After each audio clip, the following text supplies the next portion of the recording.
महाराजांनी सुरत लुटली हे म्हणणं चुकीचं आहे. महाराजांनी सुरतवर दोनदा स्वारी केली. लुटली हे आपण अलाउद्दीन खिलजी जे करतो त्याला लुटली म्हणतो.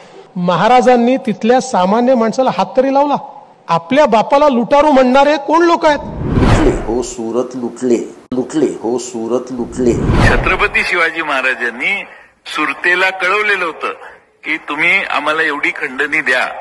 ती खंडणी मिळाली नाही आणि मग मात्र छत्रपती शिवाजी महाराजांनी त्या ठिकाणी जाऊन सुरत लुटण्याचं काम केलं. इंग्रजांनी मराठ्यांपासून हिंदुस्थानचे राज्य जिंकून घेतल्यामुळे मराठ्यांना तुच्छ लेखण्याची त्यांची स्वाभाविक प्रवृत्ती बनली. मराठे म्हणजे चोर, भुरटे, लुटारू. इतिहासात त्यांना मग कसे स्थान मिळणार? निपक्षपाती म्हणवणाऱ्या इंग्रज इतिहासकारांना ही धुंदी चढली. मोगलांच्या स्तुतीपर तर अनेक इंग्रजी ग्रंथ निर्माण झाले. रणजित सिंहावरती सुमनांजली वाहण्यात आली. फार काय, पण हैदर अली आणि त्याचा क्रूर पुत्र टिपू यांनाही इंग्रजांच्याकडून प्रसंगोपात प्रशंसापत्र मिळाली. परंतु मराठ्यांच्या शिवाजीच्या कपाळी लागलेला लुटारूपणाचा टिळा थँक्स टू फडणवीस त्यांनी हा मुद्दा इथे आणला. माझ्या डोक्यात कित्येक वर्ष घोळणारा विषय आहे.